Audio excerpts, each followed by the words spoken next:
우리는 각자마다 인생을 살면서 잊지 못할 어떤 소중한 경험일 수도 있고 잊고 싶은 경험일 수도 있고 잊혀지지 않는 그런 경험들이 있을 것입니다. 저도 최근에 인생에서 처음이자 마지막일 것 같은 한 경험을 했습니다. 무슨 경험이냐면 저에게는 형님이 한 분 있습니다. 형님. 결혼을 해서 지금 터키에 살고 있습니다. 멀리 있어서 잘 만나지 못합니다. 한 3년에 한 번, 이렇게 2년에 한 번 이렇게 만나고 있는데 지지난주 2주 전에 한국을 들어왔습니다. 거의 3년 만에 만나게 되었는데 너무 반가웠습니다. 이 형님을 오랜만에 만나는 반가움에 제가 물었습니다. 혹시 먹고 싶은 게 있냐? 이전까지는 제가 늘 얻어먹기만 했거든요. 오면은 항상 사주고 용돈 주고 이렇게 얻어먹기만 해서 제가 물어봤습니다. 뭐 먹고 싶은 게 있냐? 그러니까 그냥 말하면 될 텐데 뭐 망설이더라고요. 진짜 말해도 되냐? 진짜 말해도 돼? 몇 번을 물어보더라고요. 도대체 뭘 말하려고 하길래 이러나 했더니 말해라. 내가 이제 사줄 수 있다. 뭐 맛있는 거 하나 정도는 했더니 그 뭐 킹크랩을 사달라 하더라고요. 킹크랩. 뭐 들어는 봤는데 뭐 먹을 게 얼마나 하겠어. 사줄게. 걱정하지 말라고. 내가 여수에서 제일 맛있는 데 알아놓겠다 하고 전화를 했습니다. 그 킹크랩 제 부모님 모시고 형님 부부 모시고 5명 먹으러 하고 하는데 얼마인가요? 60만 원입니다. 그러더라고요. 60만 원이면 저 한 몇 달치 밥값인데 근데 이미 4배 탔기 때문에 형수님이 너무 기대하고 있다 하더라고요. 이미 말을 전달해서. 그래서 사줬습니다. 지난주에 여수에 와서 사주긴 사줬는데 정말 이 손이 떨리더라고요. 그렇게 살면서 처음으로 그렇게 비싼 음식을 처음 결제를 해봤고 먹어보기도 해서 정말 잊지 못할 경험이고 저에게는 아마 처음이자 마지막일 것 같은 경험인데 안 그래도 아까 조금 전에 이제 설교하러 올라오는데 형님한테 카톡이 오더라고요. 터키에 잘 도착했다고 이제 오랫동안 못 볼 텐데 잘 지내고 있으라고. 근데 하나도 안 슬프더라고요. 몇 년 동안 못 만난다고 하는데. 예전에는 참 슬펐는데 우리가 이렇게 인생에서 정말 잊지 못할 이런 경험들이 있습니다. 뭐 강렬한 경험, 다른 사람에게 말하고 싶지 않은 경험, 그렇게 말하고 싶은 수많은 경험들이 있을 텐데 오늘 본문에서는 이렇게 말을 하는 것입니다. 우리가 인생에서 단 하나의 소중한 경험이 있다. 절대 잊을 수도 없는, 잊어서도 안 되는 가장 소중한 중요한 경험이 있다. 그것이 무엇이냐? 바로 예수님을 만나는 것이다 라고 말을 하고 있다는 것입니다. 예수님을 만남으로 인해서 우리가 새로워지는 것, 단 한 번의 경험, 예수님을 말미암아 성령으로 새롭게 거듭나는 것, 그것이 가장 인생에서 소중한 경험이다라고 우리에게 말을 건네고 있습니다. 우리 유치부와 유초등부 이번 여름 성경학교 주제 성구입니다. 우리 방금 읽었는데 고린도후서 5장 17절. 우리가 새로운 피조물이 된다는 것이죠. 하나님으로 말미암아 이전 것이 지나가고 새롭게 태어난다라는 것을 말하고 있습니다. 그래서 이번 성경학교를 보면 이런 주제를 가지고 요한복음 2장부터 해서 3장, 4장, 5장 순서대로 쭉 내용이 흘러갑니다. 4장까지 되는데 우리가 오늘 그 내용을 함께 살펴보면서 예수님이 우리에게 무엇을 새롭게 하시는지 한번 살펴보도록 하겠습니다. 첫 번째로는 새롭게 하시는 예수님께서 우리에게 믿고 의지하는 대상을 새롭게 하신다는 것입니다.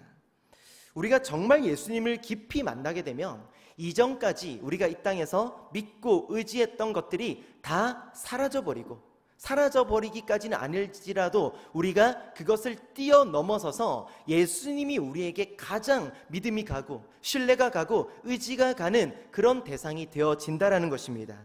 그 내용이 이번 여름 성경학교 첫 번째 내용으로 요한복음 2장에서 나타나고 있는데요. 함께 읽어보겠습니다.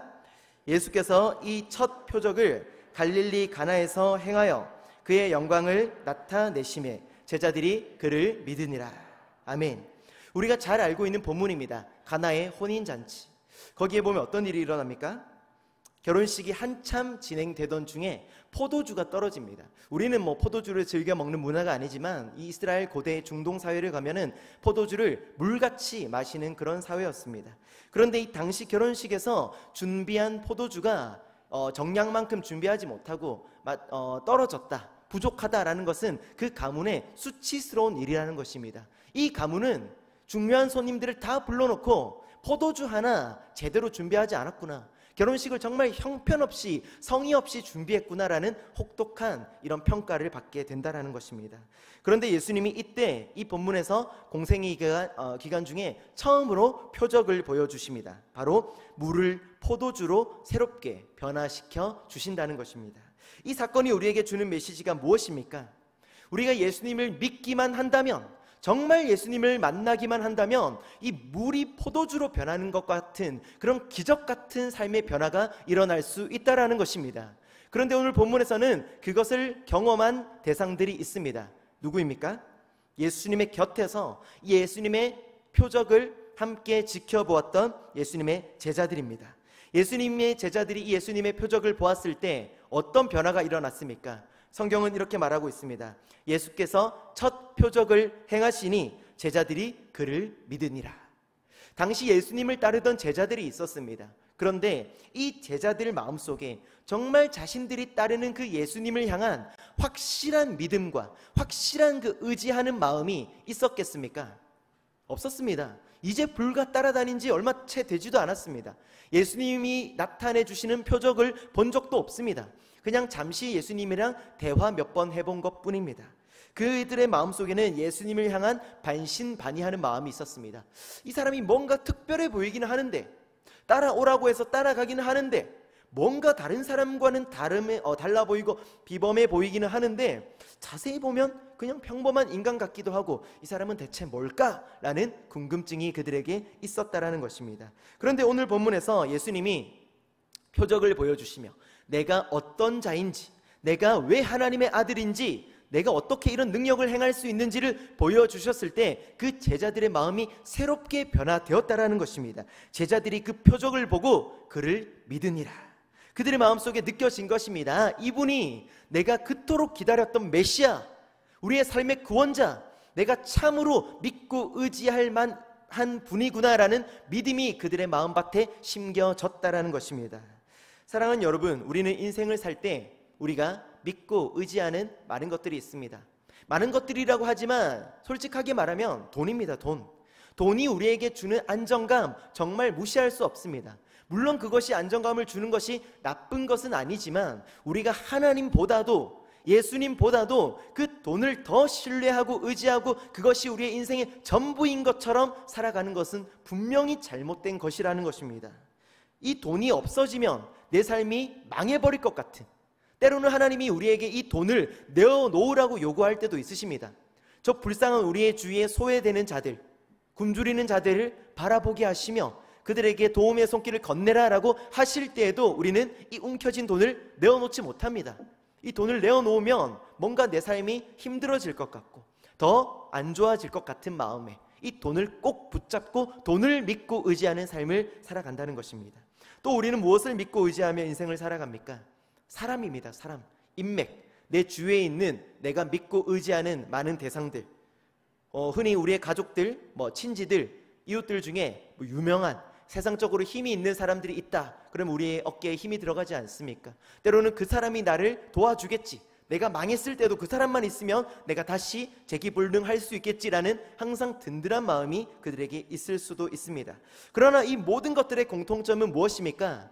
언젠가는 다 사라질 수도 있는 것들이고 언젠가는 상황에 따라 다 변해버릴 수도 있는 것들이고 우리가 참으로 믿고 의지할 만한 대상들이 아니라는 것입니다. 어린 시절 제가 자꾸 저희 형님 얘기를 하는데, 저희 형님이 제가 어린 시절, 초등학생 시절 또 청소년 시절 저희 형님의 말버릇이 있었습니다. 입에 항상 하는 말이 있는데 뭐냐면 사람들에게 늘 이렇게 말했습니다. 내 동생 건들면 가만 안 둔다.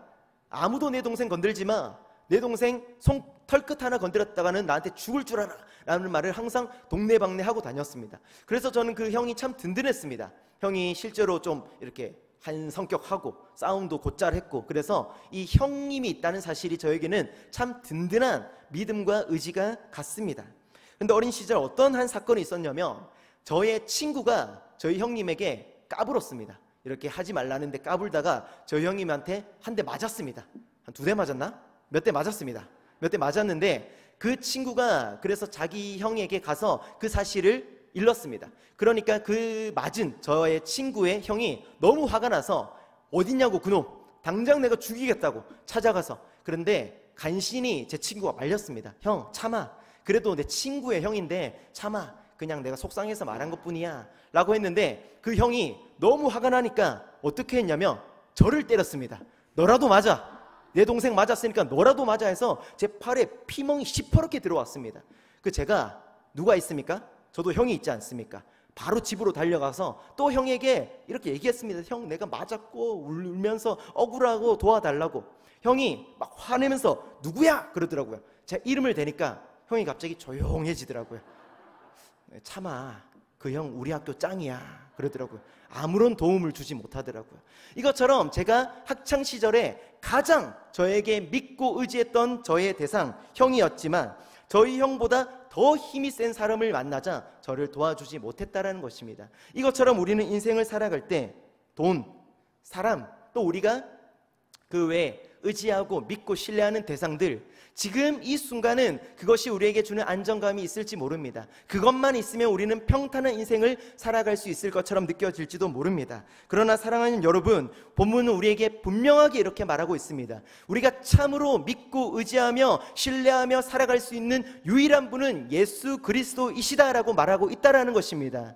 세상의 모든 것은 변할 것입니다. 사라질 것들입니다. 우리가 천국 갈 때 붙들고 갈 수 있는 것이 아니라는 것입니다. 우리가 천국 갈 때 손 꽉 붙잡고 갈 수 있는 분은 유일한 분, 우리의 구원자 예수 그리스도 한 분밖에 없는 사실을 믿으시기 바랍니다. 그분은 사랑에 있어서도 변함이 없으십니다. 그분은 능력에 있어서도 한계가 없으십니다. 그렇게 우리가 그분을 참으로 믿고 의지하고 신뢰하며 임마누엘 되시는 그 예수님과 영원토록 함께 동행하며 살아갈 수 있다라는 것입니다. 그 사실이 우리에게 얼마나 감사하고 기쁜 사실인지 모릅니다. 두 번째로 새롭게 하시는 예수님은 우리를 예수님을 만남으로 통해 그 만나는 사건으로 인해 성령으로 새롭게 태어나게 하신다라는 것입니다. 우리가 오늘 본문을 보면 요한복음 2장이 끝나고 넘어서서 3장에서 예수님은 니고데모라는 사람과 만나십니다. 그 대화를 함께 살펴볼 텐데 개역 개정 성경 위에 부분만 한번 읽어보겠습니다. 시작. 예수께서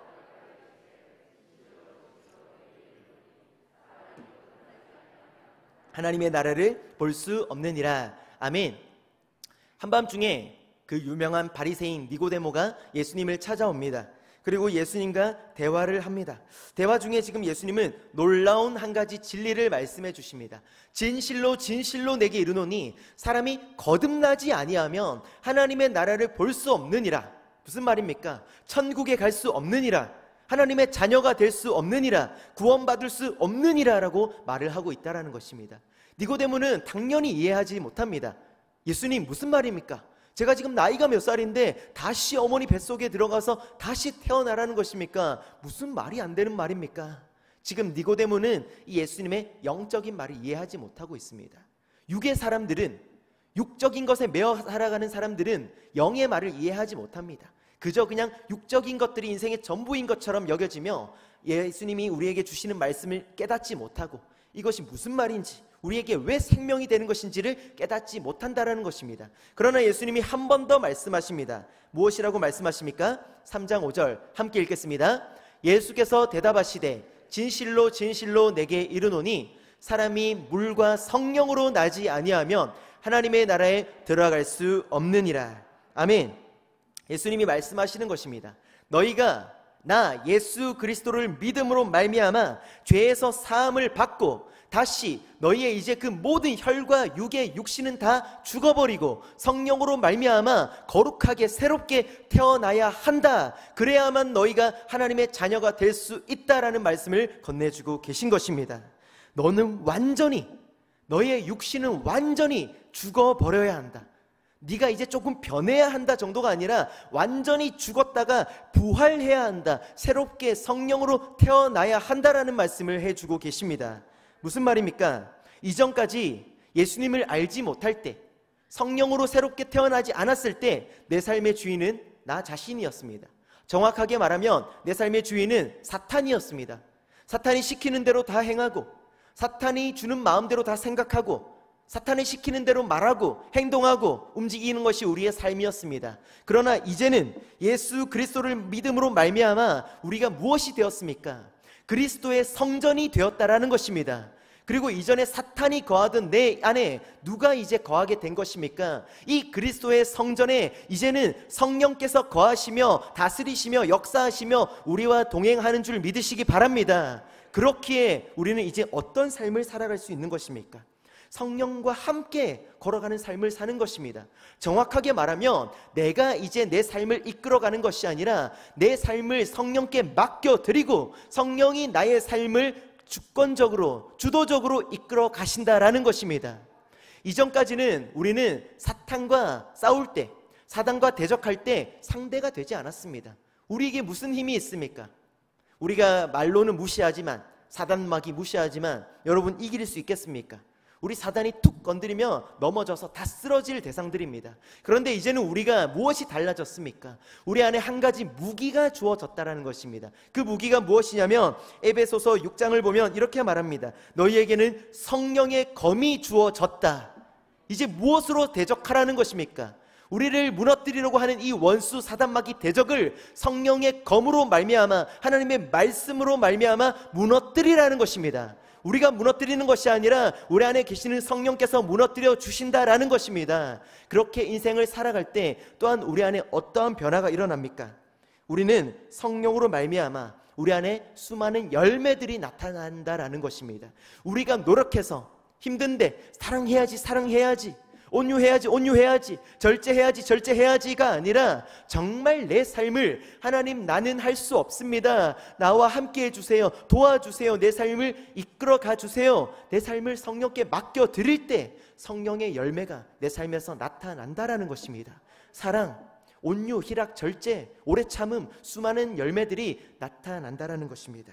사랑하는 성도 여러분, 고집 부리지 마시고 계속 성령과 하나님과 대적하지 마시고 이 자꾸 우리 그리스도의 성전에 다른 우상들과 사단이 주는 것들을 채워 넣지 마시고 우리 안에 있는 모든 것을 빈잔으로 내버려 그 안에 성령의 잔이 가득 차서 성령께서 우리의 삶을 이끌어 가시도록 내어주시기를 간절히 소원합니다. 그때 성령께서 완벽한 길로, 거룩한 길로 우리를 이끌어 가실 줄 믿습니다. 새롭게 하시는 예수님께서 세 번째로 어떤 것을 새롭게 하십니까? 우리의 말과 행동이 새로워지게 만들어 주십니다. 오늘 사도행전 2장 4절을 보면 어떤 말이 나옵니까? 그들이 다 성령의 충만함을 받고 성령이 말하게 하심을 따라 다른 언어들로 말하기를 시작하니라. 사도행전 2장을 보면 예수님의 제자들이 성령 충만함을 받습니다. 그 이전까지는 자신들이 하고 싶은 말을 내뱉으며 사는 제자들이었습니다. 불평, 불만, 예수님을 부인하는 것, 예수님을 저주하는 것, 욕심 부리는 것, 서로 높은 자리에 앉겠다고 대적하며 싸우는 것, 그런 세상적인 말들만 하는 대상들이 이 제자들이었습니다. 그러나 성령께서 그들 안에 임하셨을 때 이제는 그들에게 무슨 변화, 어떤 새로운 변화가 나타났습니까? 이제는 성령이 말하게 하심을 따라 선포하는 삶을 살게 되었다라는 것입니다. 우리 오늘 성경학교 이제 세 번째 내용을 넘어가면 어떤 사건이 일어나냐면 요한복음 3장에서 예수님이 사마리아 여인을 만나십니다. 여기에 보면은 여인이 만났을 때 놀라운 변화가 일어나고 있습니다. 이 사마리아 여인은 예수님을 만나기 이전까지는 우울증 환자였습니다. 완전히 그냥 세상과 담을 쌓고 정말 자신을 비관하고 세상을 비관하고 말만 하면 부정적인 말들, 난 망했어, 난 다 끝났어, 내 인생은 이제 볼 것도 없어, 죽고 싶어, 난 아무것도 하는 것마다 다 안 돼, 왜 내 인생은 이럴까, 사람을 아무도 만나고 싶지 않아, 이런 말들만 내뱉는 것이 그 여인의 인생이었습니다. 이유가 무엇입니까? 그녀는 큰 죄인이었기 때문입니다. 정말 자신의 삶을 돌아볼 때 이 수치스러운 정말 이 죄책감이 드는 마음속에서 눈을 들지 못했습니다. 또한 정말 하나도 개선되지 않는 상황 속에서 아무도 내 편이 있는 것 같지 않은 상황 속에서 정말 외로운 인생을 걸어가고 있었습니다. 그러나 이 사마리아 여인이 예수님을 만났을 때, 그리고 예수님을 만나고 그분이 나의 메시아, 구원자 그리스도라는 사실을 깨달았을 때 어떠한 변화가 일어나고 있습니까? 그 여인의 입술에서 나오는 말이, 행동이 변화되고 있다는 것입니다. 첫 번째로 그녀의 입술에서 나타나는 호칭이 변화되고 있습니다. 예수님을 부르짖는 호칭이 성경 구절을 한번 띄워주시면 네 가지로 변화되고 있습니다. 읽지는 않겠지만 처음 만났을 때 사마리아 여인이 예수님에게 이렇게 말합니다. 당신이 뭔데 나에게 물을 달라 하십니까? 언제 봤다고 친한 척 하십니까? 저 아세요? 라고 말을 하는 겁니다. 정말 부정적으로 당신 누군데요? 라는 말을 하는 거죠. 그런데 예수님과 9절에서 15절까지 대화를 하면 할수록 이분이 뭔가 다른 겁니다. 그래서 뭐라고 고백합니까? 주여, 주여. 뭔가 이분이 다른 것입니다. 그런데 또 대화를 점점 하다 보니까 선지자여, 정말 신비로운 것입니다. 그러다 마침내 깨달았습니다. 이 사람은 그냥 똑똑한 랍비 정도가 아니라, 그냥 하나님의 말씀을 잘 선포하는 선지자 정도가 아니라, 그냥 뛰어난 자 정도가 아니라 우리가 그토록 기다렸던, 우리를 죄에서 구원할 유일한 메시아 그리스도이시구나라는 것을 깨달았다라는 것입니다. 그래서 그렇게 고백하는 것입니다. 그리스도시여. 예수님을 만났을 때 이 여인의 입술의 말이 변화되었습니다. 그리고 마침내 여인의 입술이 어느 지경까지 변화되는 줄 아십니까? 28절과 29절 우리가 함께 읽어보겠습니다. 여자가 물동이를 버려두고 동네로 들어가서 사람들에게 이르되 내가 행한 모든 일을 내게 말한 사람을 와서 보라. 이는 그리스도가 아니냐 하니. 사람들과 담을 쌓고 살던 그 여인이, 혼자 우울한 삶을 살아가던 그 여인이 입술의 말에 변화가 있었습니다. 어떤 변화가 있습니까? 이제 그 입술로 내가 만난 예수님을 기뻐하며 전한다라는 것입니다. 이것은 예수님을 만난 자들에게서 나타나는, 반드시 나타나야 하는 변화입니다. 안드레가 예수님을 처음 만났을 때 너무나도 기뻐서 뭐라고 선포했습니까? 형 베드로에게 달려갔습니다. 와서 보라. 이 예수님을 한번 만나봐. 누구이신지 한번 봐. 그분은 구원자야. 예수님의 제자 빌립이 예수님을 만났을 때 너무 기뻐서 말했습니다. 와서 보라. 나다나엘아, 예수님을 한번 만나봐. 이것이 바로 예수님을 만난 자에게 나타나야 하는 입술의 변화, 행동의 변화라는 것입니다. 내가 만난 그 예수님, 정말 그 기쁜 예수님, 나의 삶에 자유를 주신 그 예수님을 혼자만 기뻐하고 간직하는 것이 아니라 주위에 아직까지도 그 기쁨을 깨닫지 못한 가족들과 이웃들에게 과감하게, 담대하게 선포할 수 있어야 한다는 것입니다. 여러분의 입술을 통해서, 여러분의 그 변화된 말과 행동을 통해서 여러분의 가족들과 이웃들과 모든 사람들이 예수님을 믿는 삶으로 변화될 줄 믿습니다. 마지막으로 새롭게 하시는 예수님, 어떤 변화를 나타내고 있습니까? 보면은 부모를 통해서 자녀들이, 다음 세대들이 새로워지게 하십니다. 이번 여름 성경학교의 마지막 부분을 보면 요한복음 4장 49절과 50절에서 이런 내용이 나오고 있습니다. 마지막으로 함께 읽어보겠습니다. 신하가 이르되 주여.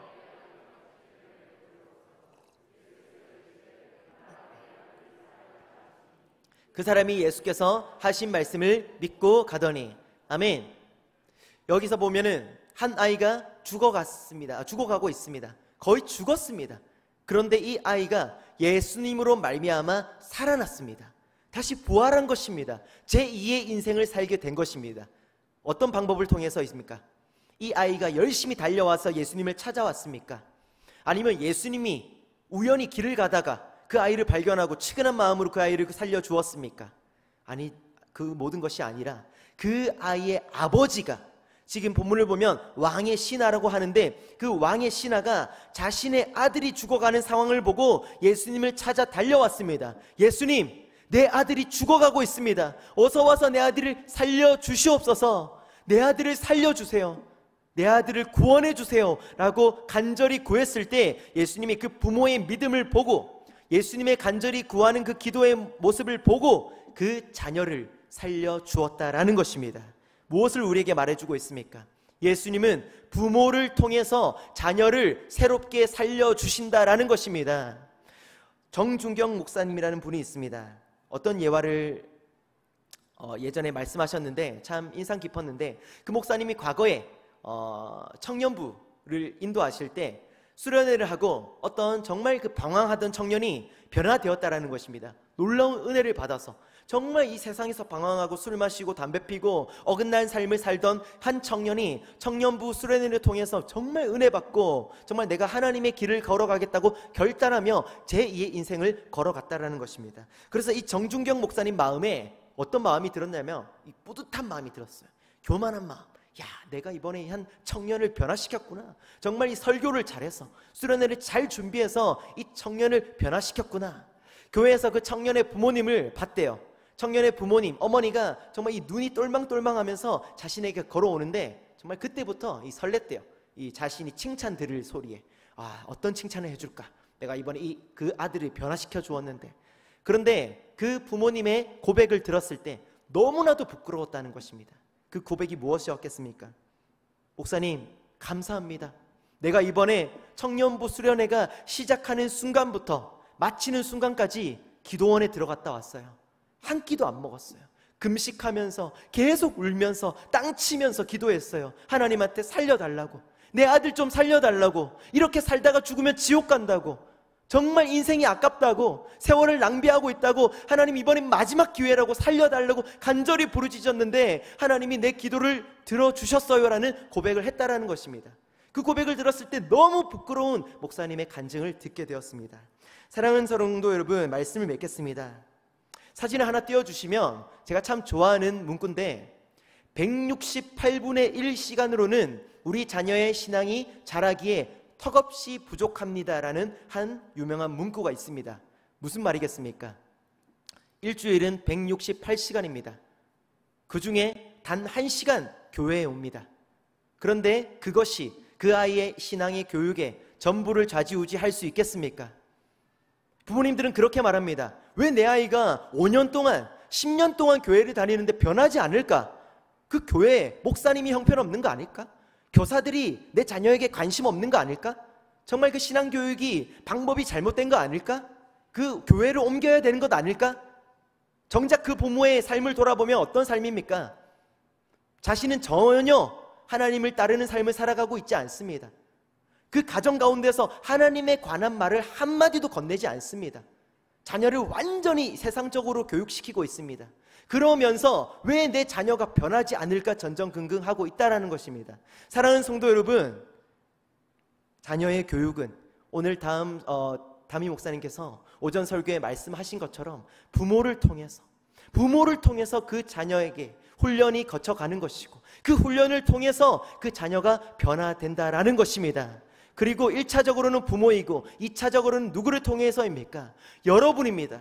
여러분은 이 모든 영광교회의 다음 세대의 영적 부모인 줄 믿으시기 바랍니다. 여러분에게 맡겨주신 영혼들이라는 것입니다. 이번에 새롭게 하시는 예수님 주제입니다. 이것이 비록 유치부와 유초등부의 주제이지만 이번 이 주제처럼 여름 사역을 통해서 우리의 유치부 자녀들이, 유초등부 자녀들이, 청소년부 자녀들이, 청년부 자녀들이, 다음 세대들이 정말 마지막 기회라는 마음으로 새롭게 변화되어야 할 줄 믿습니다. 그 믿음을 가지고 여러분이 간절히 기도해 주시기를 바라고, 만났을 때 따뜻한 격려의 말을 건네주시기를 바라고, 가진 것이 있다면 헌신해 주시기를 바라고, 이 아이들을 위하여서 관심으로 함께 협력하며 이 아이들이 예수님을 닮아 새롭게 변화되는 그 일화에 아름답게 귀하게 쓰임받는 여러분 되어주시기를 주님의 이름으로 간절히 축복합니다.